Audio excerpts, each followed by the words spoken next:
Javier Clemente ya está en casa. A primera hora de esta tarde regresaba a Bilbao, procedente de París, donde hace apenas 48 horas la selección española quedaba eliminada del Mundial de Francia en la primera fase. En Bilbao ha sido recibido por un buen número de periodistas y también por algunos incondicionales que le han animado.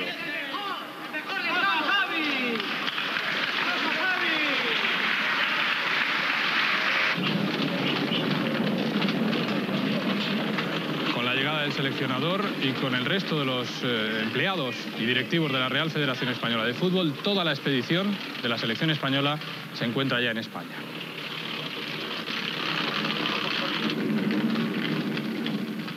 Buenas noches, bienvenidos a este programa especial que han preparado los servicios informativos de Telecinco sobre la selección española y sobre la figura de su seleccionador. Durante los próximos 90 minutos, es la duración de un partido de fútbol, pretendemos analizar, y ese es nuestro único objetivo, la situación que se ha creado después de la actuación en el Mundial de Francia, en este año 1998. Para muchos ha sido un fracaso, para otros, entre ellos el seleccionador, porque no lo contempla, en su manera de entender el fútbol no ha sido tal. Pero en cualquier caso, para todos los aficionados de este país ha sido decepcionante. Para ello, para analizar esa situación, contamos con 4 compañeros, con 4 representantes de diferentes medios de comunicación. 2 diarios deportivos, un diario de información general y una de las cadenas de radio de este país. José Damián González, redactor jefe del diario AS, buenas noches. Buenas noches. Hemos visto el enunciado del programa, ¿inocente o culpable? Evidentemente culpable. ¿Por qué? Yo creo que habría que analizarlo en una doble vertiente. Me voy a poner, por una vez, y sin que sirva de precedente, en la filosofía resultadista de Javier Clemente. Toda su historia está jalonada de una política de que lo único importante es el resultado. Política que casualmente en los últimos meses ha variado. Si lo único importante es el resultado, yo creo que España ha fracasado de una forma lamentable, casi haciendo el ridículo en el Mundial, y desde ese punto de vista Clemente es culpable. Luego habría que analizarlo de otra vertiente, la vertiente personal, que supongo que también tendremos tiempo suficiente en este debate, José Antonio, para analizarlo. Juan José Díaz, redactor jefe del diario Marca, buenas noches. Hola, buenas noches. ¿Culpable o inocente? Yo creo que es culpable con matices. Culpable con matices. Sí, porque creo que Clemente es un buen seleccionador, es un buen entrenador, lo ha demostrado, pero en el Mundial de Francia ha fracasado y el máximo responsable es él. Tomás Roncero, redactor de deportes del diario El Mundo del Siglo XXI, buenas noches. Muy buenas noches. ¿Culpable o inocente? Yo creo culpable y sin matices. Directamente tenía el mejor grupo humano de los últimos 25 años, tenía todas las posibilidades del mundo para triunfar, tenía todo el mundo de su parte, la prensa, la que tanto denota, estaba de su parte, había un objetivo común, todos caminamos por el mismo camino y él solo se ha salido de la carretera, se ha pegado 3 vueltas de campana y nos ha arrastrado a todos, y eso no es justo. Él es culpable y no pasa nada por reconocerlo. Cuando uno se equivoca en la vida, lo dice y se va. Gaspar Rossetti, director de deportes de Radio Voz, buenas noches. Buenas noches. ¿Culpable o inocente? ¿O inocente o culpable? Ni culpable ni inocente, sencillamente responsable. Responsable. Responsable.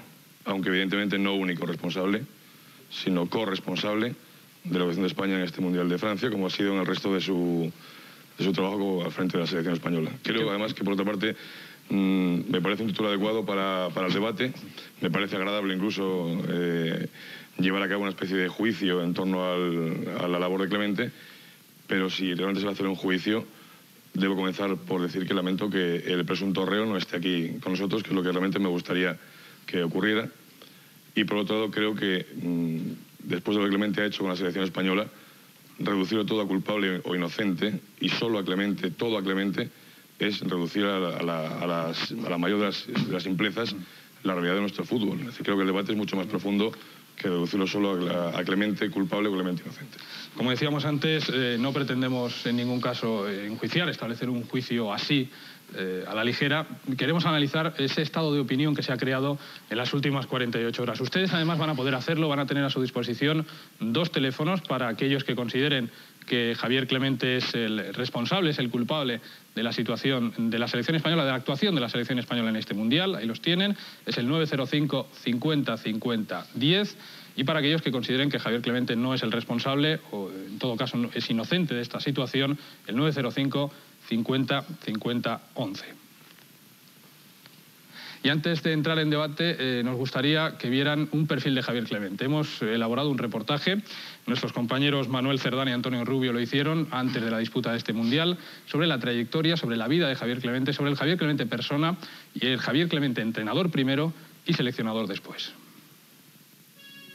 Nació Javier Clemente el 12 de marzo de 1950 en la casa de la abuela, situada en la calle Arrandi de Baracaldo.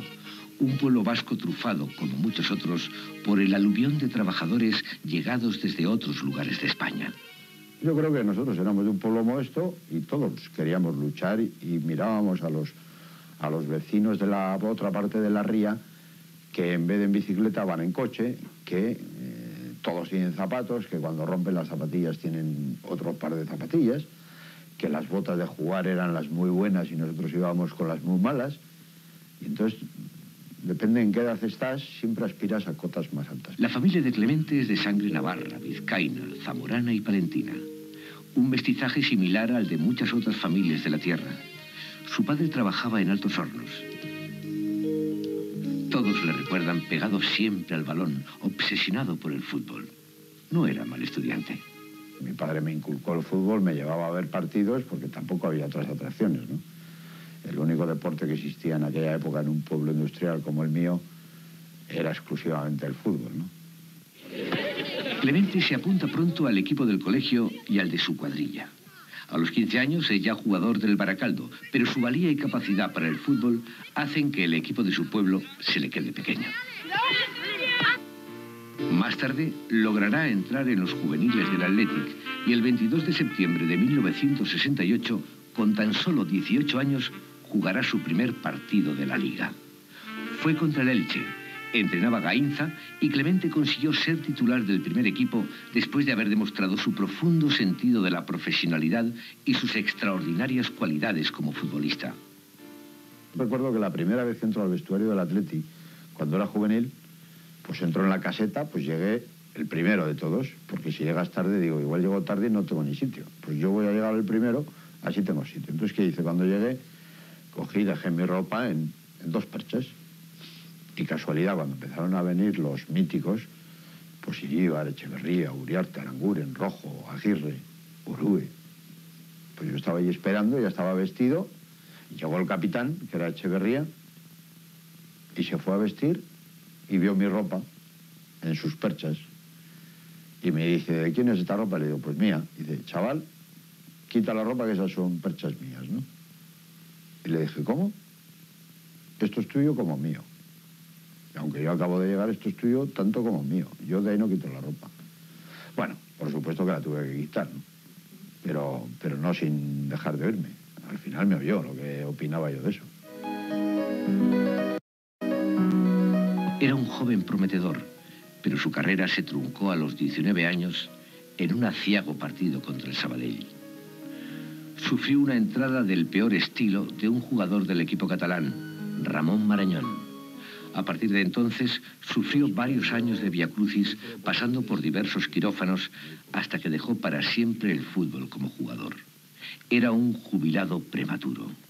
Había sido un partido muy picado, y bueno, me hizo una entrada por detrás, y con la mala suerte de que a mí me pilló con el pie apoyado, y entonces, al pegarme cerca de la rodilla, pues bueno, me rompió la tibia, el peroné y el tobillo, ¿no? Y bueno, lo recuerdo como una mala entrada que me hicieron y nada más. Y que ahí fue el inicio un poco de mi calvario de operaciones, ¿no? Y que, bueno, y prácticamente mi adiós al fútbol activo. Estudié, me hice entrenador nacional, empecé en un club regional del pueblo. Posteriormente fui a otro club de tercera, luego ya entré, porque claro, cuando uno sale del Atleti, como jugador quiere jugar en el Atleti, pero como entrenador quiere llegar al Atleti, ¿no? Clemente retornó a su equipo otra vez como una joven promesa, pero en esta ocasión para manejar el banquillo. Prometió resultados no vistos jamás en las 3 últimas décadas. Y ahora sí, alcanzó el éxito. En poco más de 4 años, bajo el mando de Clemente, el Athletic consiguió 2 ligas, una Copa del Rey y una Supercopa. Era el entrenador que esperaban sus paisanos desde hacía mucho tiempo. Fueron unos años para el Athletic y para Bilbao impresionantes, ¿no? Lo que hicimos en 5 años fue impresionante porque hice un gran equipo, ¿no? El equipo era extraordinario. Y encima era el equipo de mi casa y en fin, volvió a la alegría de los títulos. Bilbao, una una tradición, una historia de un Atleti campeón, pero que llevábamos 27 años sin serlo. Los nuevos jóvenes no sabían lo que era ser campeón, cada vez lo veían más complicado y más difícil, con un Real Madrid y un Barcelona. Pillamos unos años grandiosos, con un equipo grandioso, y batimos a todos, ¿no? El ser 2 años campeones para Bilbao fue, o sea, para la ciudad fue impresionante, ¿no? Desgraciadamente no se ha vuelto a repetir desde el año 84, estamos en el 98 y no se ha repetido.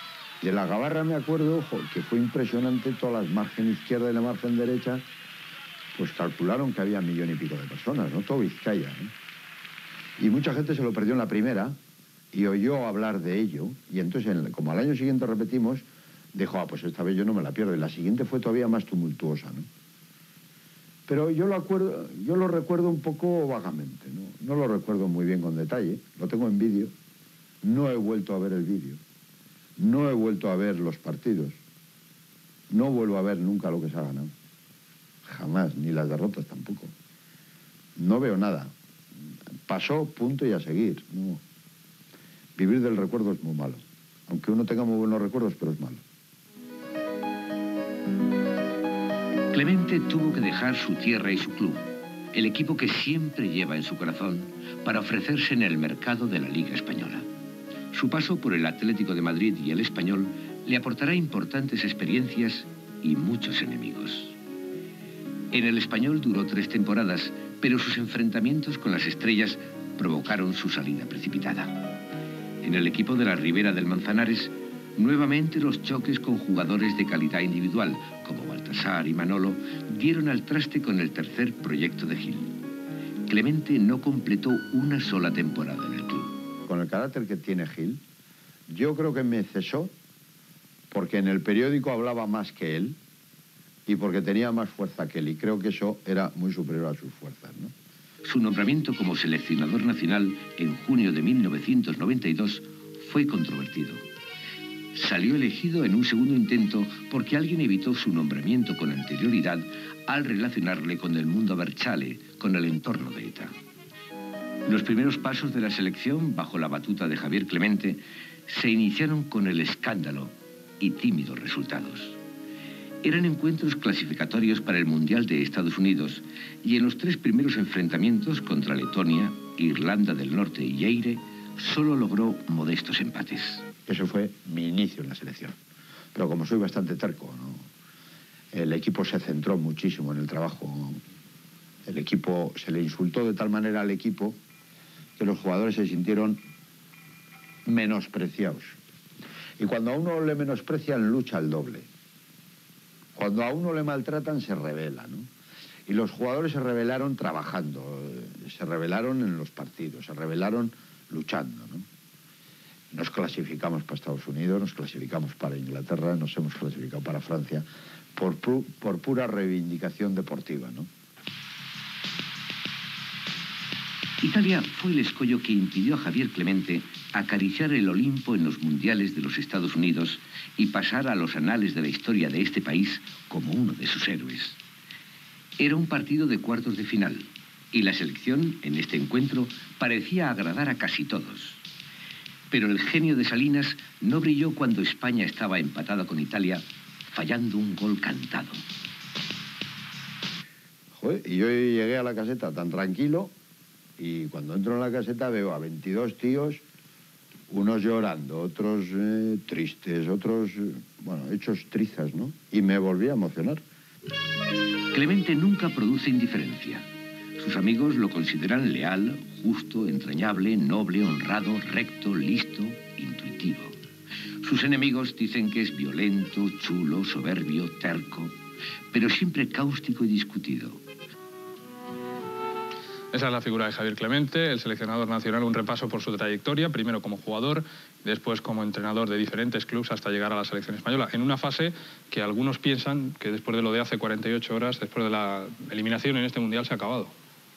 Hombre.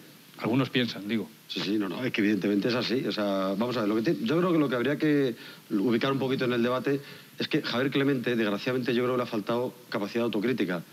porque nadie negaba que él, digamos que hasta este punto, cuando se ha clasificado para el Mundial de Estados Unidos, y con 4 años de imbatibilidad, que tampoco se le negaba, o sea, porque yo creo que el factor estadístico hay que utilizarlo en fútbol, pero hasta las últimas consecuencias. O sea, si tú llegas hasta la escala 8, la escala 9, y luego justo en el 10, ahí se detiene el asunto, entonces no te vale para nada. Y Clemente no ha rematado la faena. A la hora de entrar a matar, no la ha rematado, pero posiblemente no por el hecho de que eventualmente Zubizarreta tuviera un fallo garrafal ante Nigeria, ni porque contra Paraguay nadie consiguiera meter un gol al Chilaver, sino porque él se ha demostrado con el desarrollo del Mundial, quizás había subestimado la preparación del Mundial. Y la prueba está, y yo nunca lo olvidaré, que estábamos ahí en la concentración Hotel Green Blue, en Chantilly, que a 10 días del comienzo del Mundial, él textualmente llegó a decir que no había visto todavía ningún vídeo ni había preparado el partido de Paraguay porque bastante tengo con ver a los nigerianos. Ya veré después del partido de Nigeria cómo juegan estos paraguayos y luego veré cómo juegan los búlgaros. Yo creo que eso no es. El que tiene que llevar la lección, el que tiene que saber a su gente, tiene que preparar el partido concienzudamente de hace 5 meses porque el calendario estaba desde entonces. Y tenían que saberse los jugadores de la A a la Z qué iban a encontrarse delante, qué iban a tener, y desgraciadamente no lo hemos tenido en ningún momento. Y la selección ha improvisado sobre la marcha. Y con la calidad de los jugadores que había, eso para mí es tristísimo. Yo creo, perdona, que se han magnificado las estadísticas de Clemente. Lo digo, ahora es fácil comentarlo a la luz del enorme fracaso que hemos tenido en el Mundial de Francia. Y digo que se han magnificado las estadísticas porque a mi modo de ver, a mi juicio, hay 2 tipos de estadísticas. Están las estadísticas, esas de las 5 o 6 derrotas en las fases clasificatorias, frente a equipos por lo general, no de clase A, exceptuando a Yugoslavia, probablemente, exceptuando a Dinamarca, que tampoco lo podemos ubicar en ese vagón de clase A. Pero hay otro tipo de estadística, quizá a la que tú te referías, Tomás, la estadística de las 3 fases finales a las que hemos acudido con Clemente. Y en el Mundial de Estados Unidos, todos evidentemente nos hemos quedado con el último buen partido, magnífico partido que juega España contra Italia, y además con la sangre heroica licuada de Luis Enrique, con el codazo de Tassotti, que todos sentimos como en nuestra propia nariz, aquel codazo del italiano. Pero en aquel Mundial España empató con Corea, empató con Alemania, le ganó a Bolivia, le ganó a Suiza y perdimos injustamente en el partido del adiós con Italia. Bien, de aquí nos vamos a la Eurocopa de Inglaterra, tras otra brillante clasificación, ganándole a las desmembradas repúblicas bálticas y algún que otro equipo que siempre se cuela en alguna fase de cierto nivel. No sé si del vagón A o del vagón, pero de cierto nivel, y eso tiene mérito. Pero en la Eurocopa de Inglaterra, donde quiero recordar que a esa fase final de Inglaterra ya acudimos sin el romancero Guardiola, todavía entonces era el mejor centrocampista, a mi modo de ver, del fútbol español, y sin Raúl. España empata con Bulgaria, España empata con Francia, arranca un meritorio triunfo sobre Rumanía a 7-8 minutos de la final, con mucho amor, con el gol de Guillermo, que hoy se va a la Fiorentina, y caemos en otro magnífico partido contra Inglaterra, ya en el partido de la desesperanza, en el partido del adiós, injustamente a los penaltis, ¿no? Y hemos llegado ya a la tercera fase final, tras otra brillante clasificación, donde, por cierto, yo sí tengo que decir que a mi modo de ver hemos visto en algunos partidos un modelo de Clemente que a mí incluso me ha gustado, y que Dios me perdone por decir esto. Me ha gustado, por ejemplo, el punto de inflexión que Clemente mete en un partido en Valencia contra Yugoslavia, donde España brillantísimamente, con un fútbol espectacular, 2-0. mete 2-0 a los yugoslavos, en un equipo donde ya juegan Guardiola, donde juega Kiko, donde juega Alfonso, donde juega Raúl, y donde todos interpretamos, incluidos los de la presunta trinchera crítica a Clemente, intuimos y jaleamos ese estilo de Clemente, porque junto al equipo aguerrido, combativo, de carácter, de casta, que es la virtud que yo siempre le he valorado a Clemente en la selección española, hay unos toques de calidad y unos toques de talento que todos queríamos ver en la selección, los de un lado, los de otro, los del norte, los del sur, los del este y los oeste. Pero insisto, llegamos ahora a la fase final de un mundial con una brillantísima generación de futbolistas que nace de aquel éxito olímpico de Barcelona 92 con Vicente Miera, y con unos jugadores que en el ánimo de todos están en el primer nivel del fútbol europeo, en el primer nivel del fútbol mundial. Y creo que en eso todos los aficionados españoles hemos tenido esa sensación y esa ilusión. Y el fracaso ha sido espectacular. Perdona, termino enseguida. Con Nigeria creo que tácticamente el equipo es un desastre desde el punto de vista en que Hierro y Nadal no pueden dirigir las operaciones de España frente a un equipo como Nigeria. Hierro sí, pero quizás con un jugador creativo no, para que se compense, evidentemente. Faltaba el equilibrio. Con Nadal no. Con Paraguay ya apelamos a la heroica, pero apelamos a una heroica, a mi modo de ver, falsa, porque la heroica era casi no contra Paraguay, sino contra esas críticas de la prensa que les vamos a demostrar que somos mejores de los que nos han criticado, de los que nos han censurado, y perdimos sin reconocer errores. Y ya el tercer partido, España se suelta, da todo lo mejor que puede tener contra Bulgaria, pero ya dependíamos de Paraguay. Y cuando un equipo depende de otros resultados, suele ocurrir a veces lo que ha ocurrido. Esa es, a mi modo de ver, la disección futbolística de Clemente que ha conducido a que la asignatura pendiente que tiene en las fases finales yo creo que ya está jalonada por el fracaso, y yo creo que a partir de este momento es muy difícil que eso se pueda revitalizar. Sí, yo creo que el calvario de Javier Clemente empieza justo cuando empieza esa batalla desmesurada contra la prensa, que en otras ocasiones ha tenido algún motivo, alguna discrepancia más justificada que ahora, y sobre todo en el primer partido contra Nigeria, que tácticamente hizo unos cambios bastante sorprendentes y que hubo una ubicación de jugadores bastante incomprensible. Iván Campo jugó de lateral derecho, habéis hablado del centro del campo. A partir de ahí el partido se le fue por la culata con el famoso fallo de Zubi, y luego el 3-2. Yo creo que Zubi, si no llega a poner la mano ahí, ese partido no se le escapa a España. Y luego el partido contra Paraguay, que ahí definitivamente se le escapó el equipo de las manos. O sea, no supimos rematar a un rival bastante inferior, individualmente y colectivamente. Llegamos, recuerdo una vez a puerta, un tiro de Raúl, y ahora mismo no recuerdo ninguna ocasión más de peligro. Alfonso, Kiko y Morita estaban en el Parece banquillo, un balance muy pobre, sobre todo considerando el banquillo que tenía Javier ese día, claro, y los recursos también que tenía en esos momentos. Creo que Javier ha reaccionado mal y tarde, y lo ha pagado muy caro. Muy caro, primero porque tenía toda la prensa en contra, casi toda la prensa en contra, y luego aparte que tácticamente no ha sido su mundial, eso está claro. Yo sigo pensando que me parece excesivo centrarnos solamente en Clemente. Es decir, es darle a Clemente la importancia que a mi juicio no tiene. Y en España tenemos que empezar a sentar las bases ya de un diálogo de fútbol más serio, más sensato, y yo creo que más adecuado a lo que es la realidad del fútbol español. Hablar de fracaso en este Mundial me parece razonable. Fracaso en la medida en que no se consigue el objetivo que se quiere alcanzar. A partir de aquí se puede definir como fracaso. En un Mundial hay varios pasos. El primer paso es llegar. El segundo es pasar la primera ronda y después sucesivamente llegar hasta la final y ganarlo. Que yo recuerdo hasta ahora, España no lo ha ganado nunca un Mundial. Y tenemos triunfos para recordar, pues en el 64... Que por cierto, Javier Clemente no se acordaba, ¿eh? Bien, quienes hubieran nacido, claro. Y en el 92 en los Juegos Olímpicos de Barcelona. Y una final de Copa Europa en el 84 con Miguel Muñoz y Vicente Miera contra Francia. Perdida. Hablo de títulos, de victorias para analizar. El fútbol español está sin definir. Es decir, no sabemos qué queremos. Y alguien tiene que responder a la pregunta: ¿qué queremos? ¿A dónde vamos? ¿Y por dónde vamos? Analizar si el fútbol de la selección en el Mundial ha sido bueno o ha sido malo, a mí me parece sencillamente simple. Partir el país en dos, como se ha partido, y en estos dos periodos tenemos una parte amplia de culpa, y me pongo el primero en la cuota que me corresponda. Hemos roto España en dos. Hemos vuelto a un estado prebélico. Estamos en fútbol en un pre-36. Los buenos y los malos, los de Clemente y los de no Clemente, los que les gusta el fútbol rocoso y los que quieren el fútbol de laboratorio, los que van alabando al seleccionador, los que lo censuran. Es que no se puede vivir así. Es que alguien tiene que tener sensatez y cordura y decir, voy a parar esto.